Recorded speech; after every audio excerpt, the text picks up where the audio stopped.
Hola, buenos días hermanos, bienvenidos al resumen de la escuela dominical, un domingo más. Espero que hayáis tenido una buena semana. En la clase de hoy vamos a tratar las secciones 49 y 50 y el título es Lo que es de Dios es luz.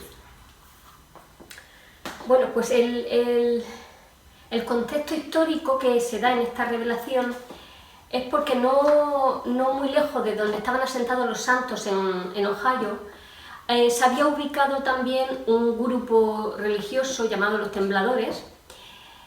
Y bueno, este grupo provenía de Inglaterra. Allí una señora llamada Anne Lee se unió a la iglesia de los cuáqueros. En la iglesia de los cuáqueros, cuáquer en inglés es temblar. Entonces ella luego dentro de esa iglesia de los cuáqueros se hizo con un grupito de gente donde ella era el líder y formaron la secta de los Tembladores. Luego emigraron a Estados Unidos y allí se ubicaron muy cerca de Ohio, donde estaban los santos de la iglesia, los miembros de la iglesia. Entonces, claro, al estar tan cerca era inevitable que en algún momento pues hubiera un acercamiento entre ellos, ¿no? Y que se conocieran. Y bueno, pues lo que pasó, un miembro de esta iglesia, de los Tembladores, llamado Lehman Copley, que ya hablamos de él en otra sección porque había cedido unos terrenos para que los santos se asentaran allí, muy amablemente, y que luego se arrepintió de haberlo hecho y le quitó los terrenos. Bueno, lo veremos hoy en la clase. Pues bueno, este Lehman Copley era miembro de esta secta, de los Tembladores, y aunque había aceptado la iglesia, había algunos principios de su congregación que él no estaba dispuesto a soltar. Los tenía ahí agarrados y no los terminaba de soltar. Es por eso que el Señor dice en el versículo 2 de esta sección que querían conocer la verdad, pero no todas. Luego incidiremos un poquito más en ese punto. Bueno, lo que le pasaba a Copley, como comentaba, es que ellos tenían algunas creencias que eran comunes con la iglesia restaurada, pero tenían otras creencias que eran totalmente diferentes. Y él se aferraba a esas creencias y quería estar en la iglesia de Jesucristo, pero al mismo tiempo tampoco quería soltar la suya. Y el otro día vimos en seminario que esto se conoce también en esta forma de actuar como dijéramos la trampa de los monos, ¿no? Contaban en la clase de seminario que en ciertos lugares, para cazar monos, lo que hace es que hacen como una especie de trampa de un agujero, por ejemplo, ¿no? Y dentro de ese agujero, que lo hacen muy pequeño, para que únicamente quepa la mano del mono metida así con la mano abierta, ¿no? Entonces, claro, el mono mete la mano en ese agujero y cuando va a coger los cacahuetes o el plátano o lo que le hayan dejado en ese agujero, claro, cuando va a sacarla, como ya tiene el puño cerrado, queda ahí atrapado y no se puede marchar, a no ser que abra la mano y suelte los cacahuetes. Pero como el mono no quiere soltar lo que ha cogido, da tiempo a que el cazador venga, coja al mono y se lo lleve, ¿no? Y atrape un mono. Pues algo parecido a lo que le pasaba a Lehman Copley, que aunque él se quedó entusiasmado cuando oyó a los misioneros de la iglesia y se entusiasmó con la iglesia, pero le faltaba eso. Pero a pesar de eso, a pesar de que tenía algunas de sus creencias que no quería dejarlas del todo, él quería que los misioneros fueran a su iglesia, a la iglesia de los Tembladores, a predicar a sus amigos de allí. Y bueno, el Señor, cuando José le propuso Lehman Copley esto, porque quería que fueran los misioneros, pues José Mí oró al Señor y recibió para Lehman Copley la sección 49, que es la que vamos a desarrollar ahora un poquito, y en esa sección pues mandó como misioneros a Lehman Copley, a Parley P. Pratt y a Sidney Rigdon para que predicaran allí el Evangelio. Y en el versículo 2 de esta sección el Señor le dice que vayan a predicar, dice, porque quieren conocer la verdad, pero no toda, ¿no? A veces nos puede pasar a nosotros que seamos muy selectivos a la hora de cumplir con los mandamientos, ¿no? Lehman Copley lo que quería también era una conversión selectiva. Me convierto porque algunas verdades las tengo en común y me mola, pero las otras cosas no las acepto o no dejo de creer en las mías, ¿no? Entonces, a veces nosotros también somos muy selectivos.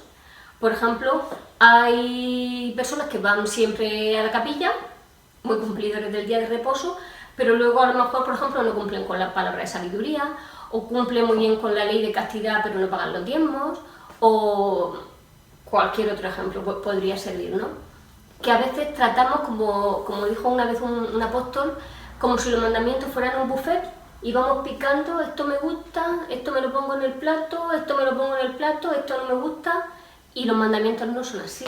Cuando aceptamos a Jesucristo, aceptamos todos sus mandamientos. No podemos ser selectivos a la hora de obedecer, sino que tenemos que obedecer todos los mandamientos que el Señor nos da. Y no podemos confeccionarnos un traje a la medida con los mandamientos, ni una iglesia a la medida con los mandamientos que nosotros queremos. No podemos ser selectivos de esa forma.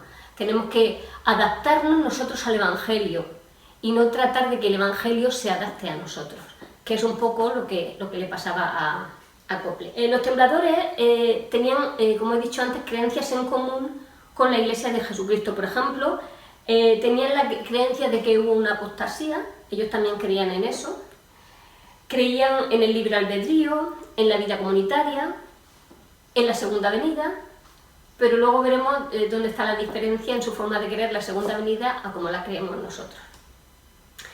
Y aparte de que tenían esas creencias en común, habían otras creencias, que eran las creencias básicas del grupo, que eran totalmente contrarias a lo que creemos nosotros, ¿no?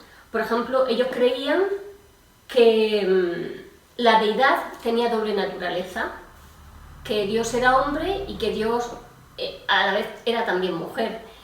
Y por esa razón creían que Jesucristo, o sea, creían en la segunda venida de Jesucristo, pero ellos creían que Jesucristo ya había venido y que vino en forma de mujer, y esa mujer era Anne Copley, y ella supuestamente para ellos era Jesucristo que con la apariencia de ella vino por segunda vez. Por lo tanto no lo esperaban porque para ellos Jesucristo ya había llegado.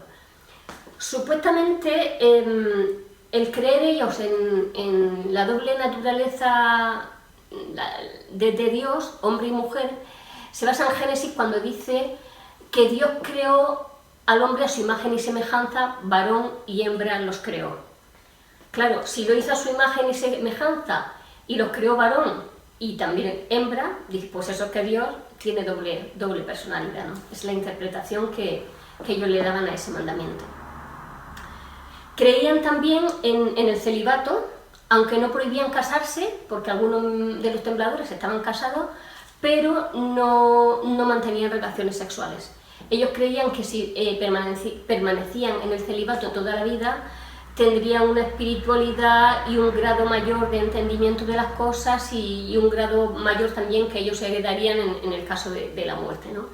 Entonces por eso creían en que tenían que ser célibes y no tener relaciones sexuales. Creían también no creían en la confesión pública de los pecados, ni que había que arrepentirse, no creían en el bautismo, no creían en la resurrección, y también además prohibían comer carne. Y ahora vamos a ver cómo con la sección 49 que dio el Señor refuta todas estas creencias falsas de los tembladores. Y lo vamos a leer en la sección 49 en los versículos del 11 al 14. Y dice así en el 11: Creed en el nombre del Señor Jesús, que estuvo en la tierra y que ha de venir. Es decir, está refutando de que Cristo ya vino. O sea, eso aquí con lo que dice aquí el Señor, pues dice: creed en el nombre del Señor Jesús, que estuvo en la tierra y que ha de venir, el principio y el fin. O sea, si ha de venir es que todavía no ha venido. O sea, con este versículo ya les dice que eso no es correcto. Dice en el 13: arrepentíos y sed bautizados en el nombre de Jesucristo, según el santo mandamiento para la remisión de pecados.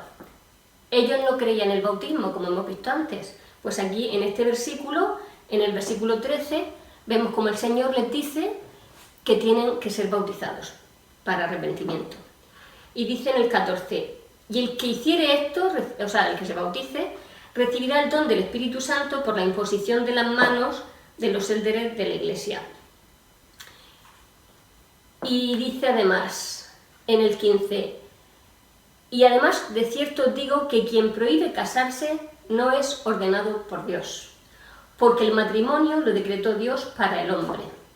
Y continúa en el 16: por tanto, es lícito que tenga una esposa y los dos serán una sola carne, y todo esto, el tener un esposo y una esposa y unirse los dos en sagrado matrimonio, todo esto porque el matrimonio lo decretó Dios para el hombre.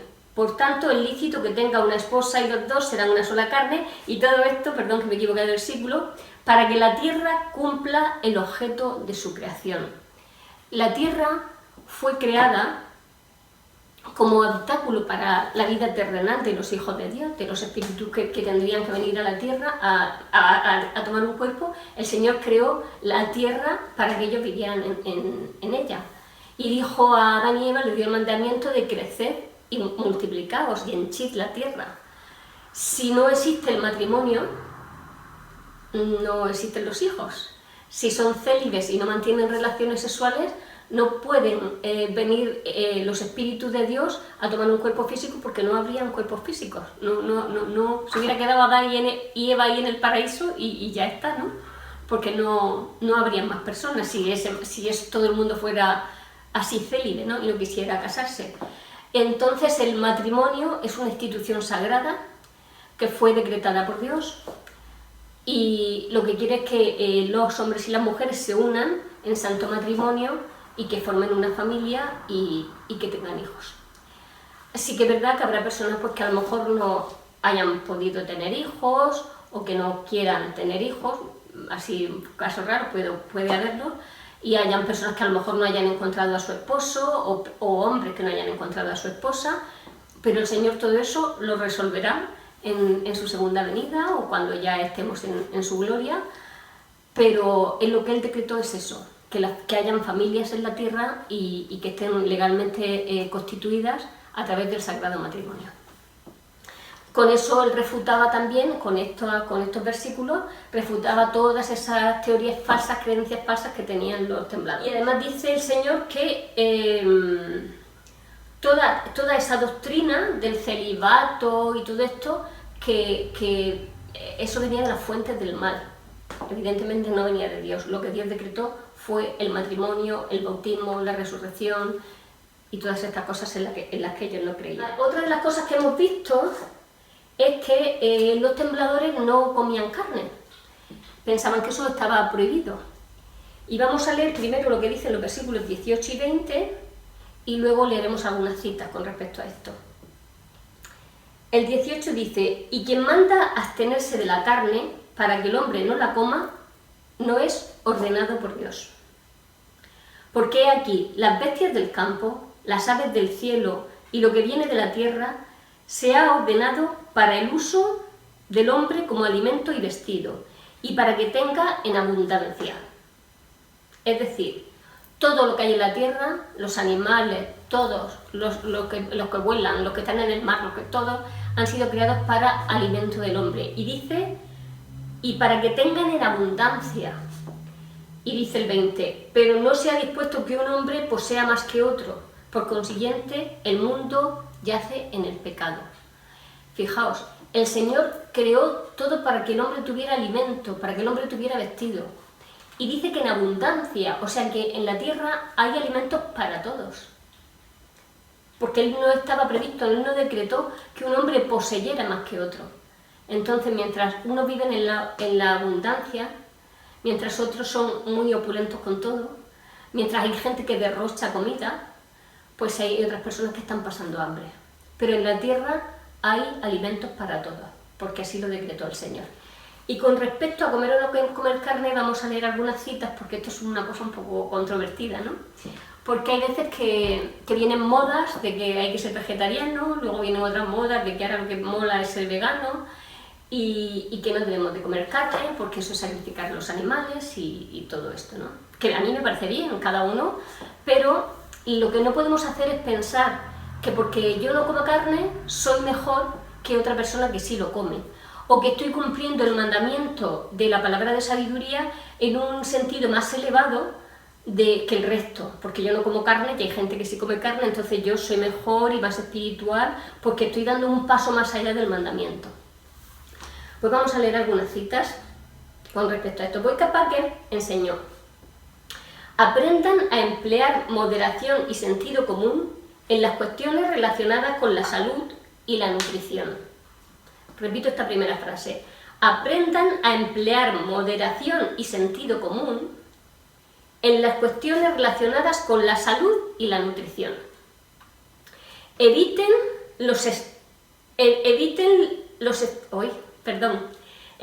ser extremistas o fanáticos o convertirse en alguien apegado a los modos populares, lo que decía al principio. Si es la moda, pues yo ahora soy de esto. Si ahora la moda es comer carne, pues yo como mucha carne. Si ahora la moda es comer gaviotas, pues yo como gaviotas. Entonces, que tengamos sentido común, que no seamos fanáticos, que no seamos extremistas, ni no como carne ni me hincho. Y que tampoco nos dejemos llevar por la moda, ¿no? Sino el sentido común, porque de eso depende nuestra salud. Dice él, hablando de los extremismos, el del Boyka-Packer. Dice, por ejemplo, la palabra de sabiduría nos aconseja que comamos carne limitadamente o con moderación. Eso es lo que nos dice la palabra de sabiduría. Y añade también en la palabra de sabiduría que preferentemente en épocas de frío o escasez de alimentos, ¿no? Yo supongo también, además lo leí en un manual, lo que pasa es que no puedo citar qué manual porque no lo recuerdo, creo que es en el manual primero que había de instituto, que claro, que también en aquella época pues tampoco había frigoríficos. Entonces, preferentemente se debía de comer la carne en épocas de frío porque la carne se conserva mejor si el tiempo es frío que si estamos a 40 grados, ¿no? Entonces, por eso dice también que en época de frío, evidentemente, en invierno, en las zonas muy frías, incluso aquí en el norte de España, se come mucha caza y mucha carne en invierno y las comidas son muy contundentes, porque hace mucho frío y evidentemente te da muchas calorías la carne y cuando terminas de comerte el plato de comida estás sudando, ¿no? Entonces, pues también tendrá que ver un poco con eso. Nos dice, para que no nos volvamos extremistas, nos dice también en la Revelación, en la sección 49, los versículos 18 al 21, creo que es lo que acabo de leer. Ah, no, vale. Del 18 al 21, dice en el 21. Y hay de aquel que vierte sangre o desperdicia carne no teniendo necesidad. Hay de aquel que vierta sangre o desperdicie carne no teniendo necesidad. Evidentemente, el Señor había creado a los animales para que nos sirvan de alimento, pero matar a los animales por placer, si vamos a derramar su sangre sin necesidad, pues eso el Señor no lo ve bien. Y vamos a leer ahora otra cita de Joseph Fielding Smith con respecto a esto. No creo que ninguna persona tenga derecho a matar animales o pájaros a menos que lo necesite para alimento. No debemos matar animales inocentes que no sean necesarios como alimento para el hombre. Y dice él, creo que es malvada esta sed que algunas personas tienen en el alma por matar casi todo lo que posee vida. Esto está mal, y mucho me ha sorprendido ver a hombres prominentes cuyas mismas almas parecían estar sedientas de derramar sangre de inocentes animales. Les sorprendía ver que hombres de importancia, hombres prominentes en la sociedad, tenían sed y necesidad de matar animales, ¿no?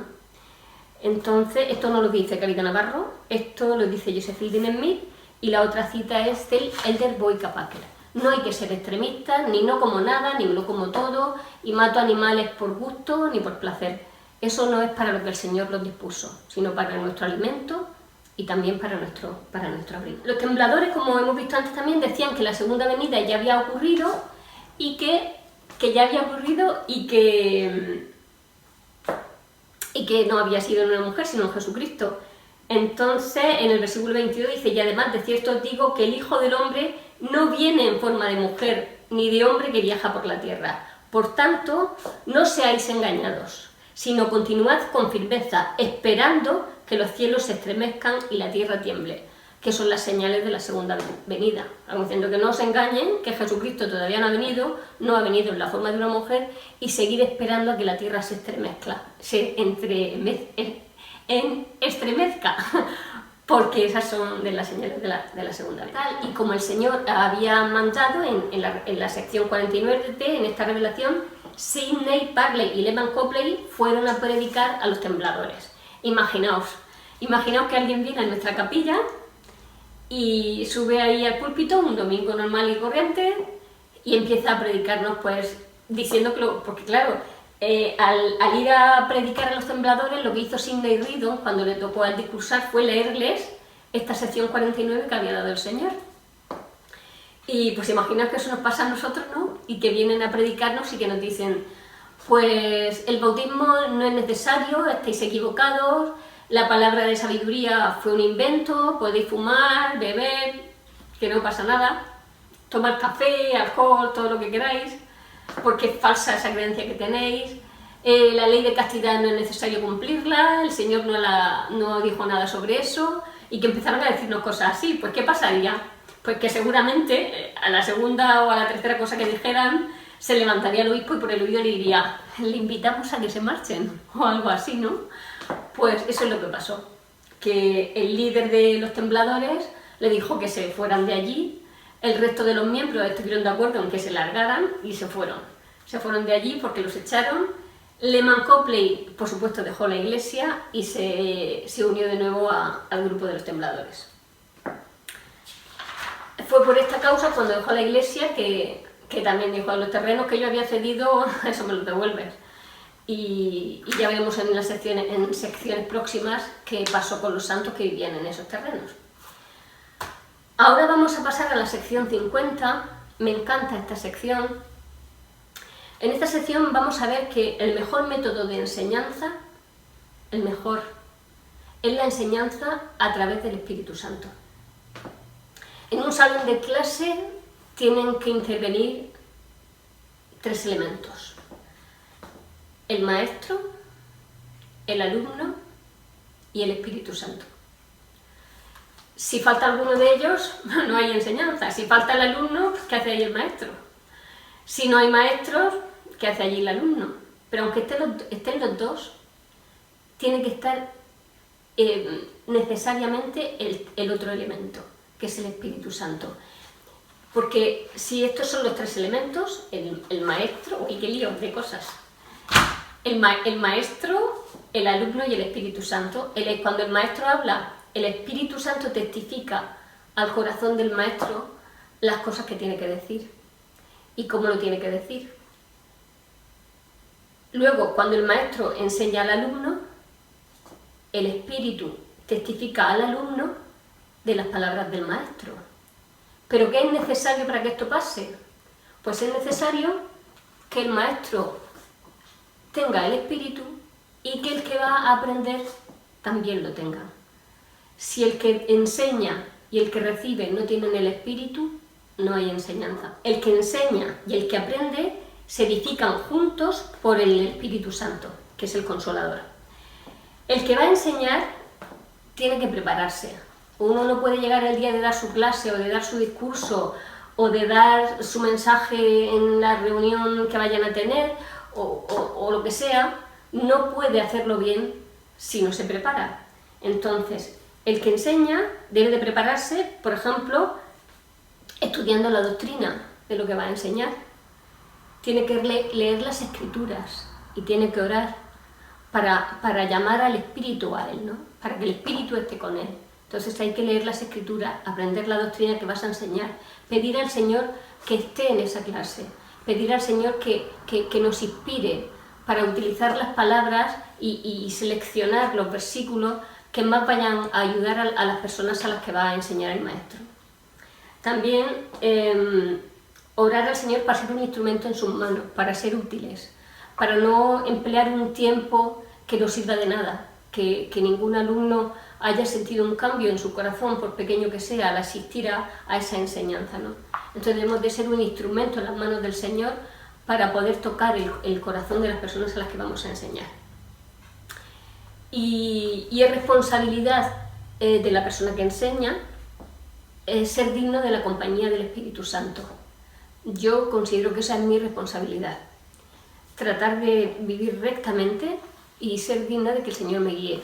No digo con esto que sea perfecta, que lo haga todo perfecto y que siempre estoy flotando en una nube, porque estaría mintiendo, pero sabe el Señor que no miento cuando digo que me esfuerzo y hago todo lo posible para que así sea. El Espíritu Santo testifica de la verdad. Por lo tanto, las cosas de Dios solamente se pueden entender a través del Espíritu de Dios. El que enseña debe de enseñar la doctrina pura de Cristo, sin buscar fuentes sensacionalistas. Ahora con este año en las clases de doctrina y convenios, como hay tantas fuentes fuera que son de la Iglesia, como por ejemplo santos, revelaciones en contexto, pues que tiene mucha información muy interesante de la historia. Y a veces cuando me estoy preparando la clase, wow, me encantaría compartirlo todo porque me resulta muy interesante y me ayuda a entender por qué el Señor dice lo que dice al haber estudiado los contextos históricos. Me apasionan, pero debía de centrarme seguramente más en enseñar la doctrina, que también procuro hacerlo, pero reconozco que a veces yo misma digo, uy, me parece que me he entretenido demasiado, ¿no?, en explicar otras cosas. Y la doctrina es lo que tenemos que enseñar: la fe, el arrepentimiento, el bautismo, el don del Espíritu Santo, la rectitud, el Evangelio puro, sin entrar en doctrinas astrales, como decía Manolo Mármol, entrar en cosas que son puras especulaciones, ¿no? La sencillez del Evangelio es lo que toca al corazón. Puede haber un maestro grandilocuente que sepa muy bien hablar, que tenga un léxico amplísimo y una pronunciación y una vocalización maravillosa, que si no tiene el espíritu, da igual. Y puede ir un maestro que igual no tenga esa capacidad ni esa preparación, que a lo mejor lea a trompicones, y aún así hablar con la fuerza y el poder del Espíritu Santo y cambiar los corazones de las personas a las que está enseñando.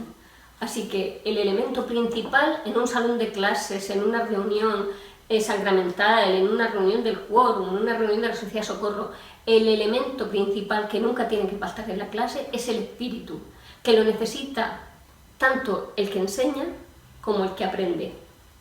Porque el Espíritu Santo testifica de la verdad, pero el que aprende, el que va a recibir esas clases o esos discursos, también tiene sus responsabilidades. Y entonces aquí Roger Merrill, que era expresidente de la escuela dominical, planteó, dice, ¿por qué algunos en las clases o en las reuniones sacramentales o en las conferencias reciben más que otros? Porque a veces salimos de una conferencia y uno dice, ¡oh, me ha encantado, qué preciosa, me voy a mi casa nueva! Y otro dice, ¡ay, pues a mí no me ha gustado, qué aburrimiento, no me ha gustado nada! Eso lo habremos escuchado montones de veces. Algunas veces habremos sido nosotros los que, ¡oh, qué aburrimiento! Y otras veces los que habremos dicho, ¡oh, qué maravilla! Y otro nos ha dicho, pues a mí no me gusta mucho. Ahí pasa algo, porque la persona que ha hablado es la misma para el que le ha encantado la reunión y para el que se va de allí peor de lo que entró. Tiene el alumno la responsabilidad, la persona que recibe la enseñanza, tiene también la responsabilidad de prepararse. Cuando llegan las conferencias generales, todo el mundo ya durante semanas antes ya están los mensajes, preparémonos alguna pregunta para que a ver si no la contestan en la conferencia, y preparémonos para recibir todo lo que nos va a enseñar el profeta y los apóstoles, que es maravilloso. Pero eso mismo deberíamos de hacerlo cada domingo. Bueno, ahora mismo no vamos a la capilla, pero cuando vamos a las reuniones o la vamos a ver por Zoom, también tenemos que hacer lo mismo, prepararnos. Vamos a ver hoy qué me van a enseñar las personas que discursan. Ir con los oídos abiertos de par en par y con el corazón abierto de par en par para poder recibir lo que esas personas se han esforzado para tratar de compartir con los demás. Entonces decía el presidente el expresidente de la escuela dominical que lo que tienen que hacer los que vamos a ser enseñados es buscar algo en esas clases, en esas reuniones a las que vamos, ¿no? Buscar en esas palabras algo que nos dé alguna enseñanza. Es nuestra responsabilidad. Dice no ser simples espectadores en una conferencia, en una sacramental, en una escuela dominical, en una reunión de hombres y mujeres jóvenes. No ser meros espectadores, tratar de sacar la enseñanza. Dice que también sienten, hay que buscar sentir el espíritu. No sé si os ha pasado que hay veces que hemos salido de una clase o de una reunión y a lo mejor no recordamos exactamente qué han dicho cuando pasa el tiempo, pero no se nos olvida el sentimiento. Creo que esta experiencia la he compartido alguna vez. Fue en una reunión que hubo de maestros de preseminario, cuando se daba preseminario en los colegios. Y si no recuerdo mal fue en Tarragona, creo que fue en Tarragona. Para mí fue una reunión maravillosa. Fue la primera vez que yo tomé la Santa Cena, que no eran las típicas bandejitas y los vasitos, sino que como estábamos en un restaurante, en un salón de un restaurante, pues habían unas paneras, unas jarras de agua que nos las servían en copas de agua. Y había una reverencia y un espíritu, y no lo sé. No recuerdo nada, hace muchos años, nada de lo que se habló en esa reunión, nada en absoluto. Pero recuerdo el espíritu que sentí, no se me olvida. Y cuando hablo de ello es como que vuelvo a sentirlo otra vez, lo mismo que sentí aquella vez. Entonces, esa es la actitud que tenemos que tener cuando vamos a una clase o cuando vamos a una reunión. Es nuestra responsabilidad como alumnos, pues leer las asignaciones, la clase de la Sociedad de Socorro, para así también ir preparados para recibir, porque tenemos que prepararnos para recibir y para sentir. Y luego además hay que actuar. Cuando vamos a una clase que hemos aprendido algo, tenemos que ponerlo en práctica. No sirve de nada, hoy he sentido un espíritu, he aprendido un montón y me he puesto metas, pero luego no hacemos nada. Entonces, es responsabilidad del alumno también ponerse metas. El presidente J. Reuben Clark, de la primera presidencia, sugirió que nosotros desempeñamos un importante papel al determinar si el orador enseña o no por el espíritu. Porque hay veces que culpamos al que nos enseña, al orador. Es que no, como no tenía, se nota que no tenía el espíritu porque es que no me ha transmitido nada, ¿no? También puede darse ese caso que alguien lo piense.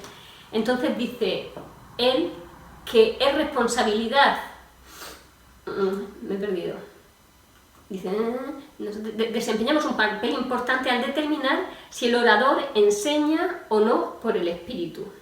Podemos saber si los oradores son inspirados por el Espíritu Santo y lo podemos saber si nosotros mismos somos inspirados por el Espíritu Santo. Si no sentimos que la otra persona está inspirada por el Espíritu Santo es porque nosotros tampoco lo estamos.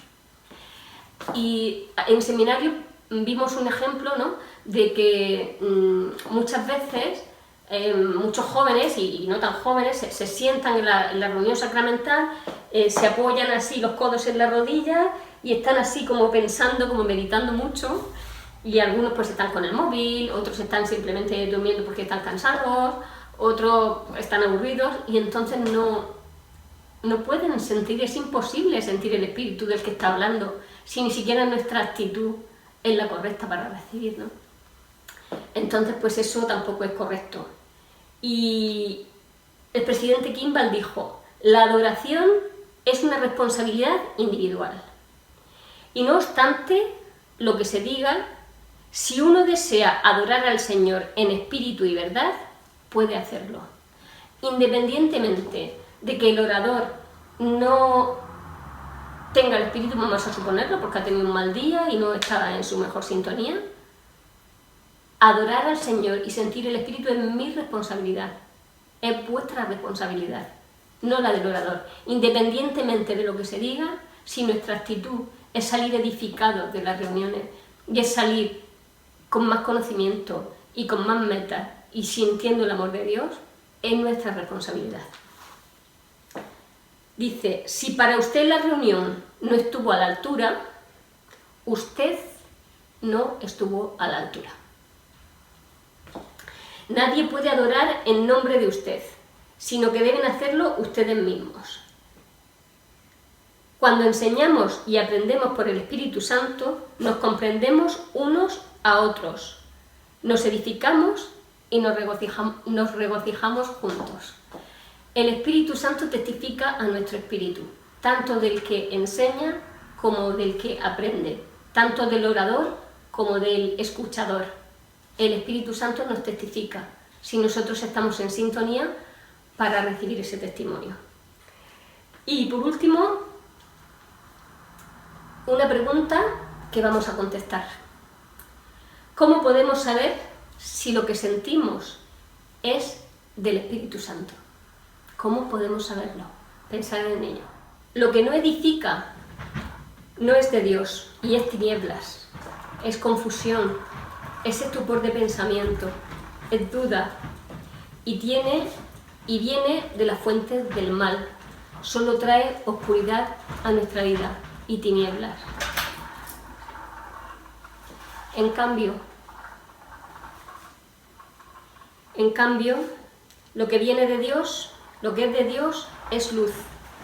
Y el que recibe luz y persevera en Dios, recibe más luz. Y esa luz se hace más y más resplandeciente hasta el día perfecto. Para que no seamos engañados, andemos en la luz. En el nombre de Jesucristo, amén.